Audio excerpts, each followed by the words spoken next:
Proportionate representation అన్న ఒక concept కూడా ఉంది. అంటే ఏమవుతుందంటే ఏ పార్టీకి ఎన్ని ఓట్లు వస్తే అంతమంది ఎమ్మెల్యేలు. ఇప్పుడు ఏమవుతుంది, ఒక పార్టీకి 40% వస్తుంది, ఇంకో పార్టీకి 50% పైన వచ్చింది. సో 164 ఒకటి 11కి ఒకటి. అంటే ఏమవుతుందంటే ఆ ప్రపోర్షనేట్ రిప్రజెంటేషన్ ఉండట్లేదు. ఎప్పుడైతే ప్రజాస్వామ్యంలో అపోజిషన్ పార్టీ అని ఉండదో అదేమవుతుందంటే అది ఒక రాచరిక తత్వానికి దారితీస్తుంది. మేమేం చేసినా నడుస్తుందన్న భావనలు వస్తాయి. ప్రజాస్వామ్యం చక్కగా ఉండాలంటే ప్రతిపక్షం ఉండాలి, ప్రతిపక్ష భూమిక కూడా ఉండాలి చక్కగా.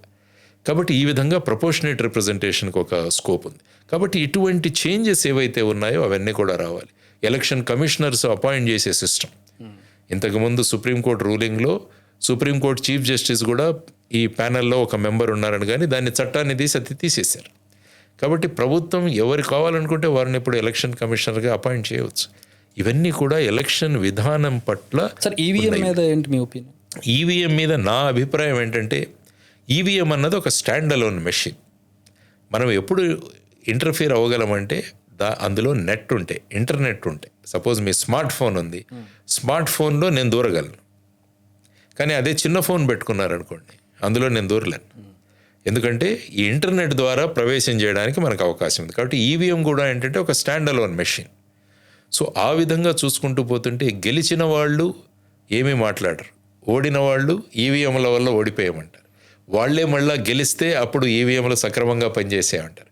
కాబట్టి రాజకీయ పార్టీలు వాళ్ళు గెలుపు ఓటమిల మీద ఈవీఎం భవిష్యత్తు ఆధారపడి ఉంటుంది. కాబట్టి ఇప్పుడు మేము బేసిక్గా అడుగుతున్నది ఏంటంటే, ఈ ఈవీఎం కోడ్ ఏదైతే ఉంటుందో ఆ కోడ్ని ఓపెన్ చేయండి, ఓపెన్ సోర్స్గా పెట్టండి, ఎక్స్పర్ట్స్ దాన్ని చదవనివ్వండి ఈ కోడ్లో. ఎందుకంటే చాలామందికి అనుమానం, మొదట 50 ఓట్లు ఇలాగే పడతాయి, ఆ తర్వాత నుంచి ఏది నొక్కినా కూడా ఇంకోటి వెళుతుంది అంటే. అందుకనే వీవీప్యాట్ ఇంట్రడ్యూస్ చేశారు, ఓటర్ వెరిఫైయబుల్ పేపర్ ట్రయల్ అన్నది. కానీ దాన్ని కూడా అక్కడ కూడా మ్యాచెస్ అవ్వట్లేదు. అందుకనే కొన్ని పార్టీలు సుప్రీంకోర్టుకు వెళ్ళి ప్రతి వీవీప్యాట్ కూడా ఎంచాలి అని కూడా అన్నారు, కానీ సుప్రీంకోర్టు ఒప్పుకోలేదు. కొన్ని పార్టీలు బ్యాలెట్ పేపర్ మళ్ళీ తీసుకురండి అంటున్నారు. సో ఈ విధమైన కన్ఫ్యూషన్లో ఏమవుతుందంటే, ప్రజాస్వామ్యంలో ఎన్నిక చక్కగా జరిగింది అన్న భావన కలగడం కూడా చాలా ముఖ్యం. లేకుంటే వీళ్ళు ఈవీఎంల ద్వారా వీళ్ళు మ్యానిపులేట్ చేసి వచ్చారంటే ఆ సీరియస్నెస్ ఉండదు వాళ్ళకి.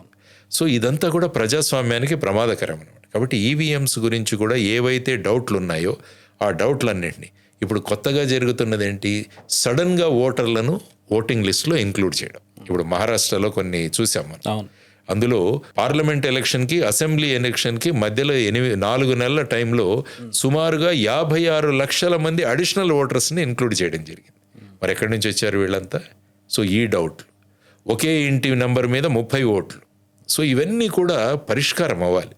లేకుంటే ఏమవుతుందంటే ఎన్నిక ప్రక్రియనే ఒక అనుమానాస్పదంగా తయారవుతే ఈ ఎన్నిక కాబడిన వాళ్ళు చేసే రూలింగ్, వాళ్ళు చేసే గవర్నెన్స్ మీద కూడా డౌట్ వస్తుంది. కాబట్టి ఈ ప్రక్షాళన అన్నది చాలా అవసరం అన్నది నా భావన.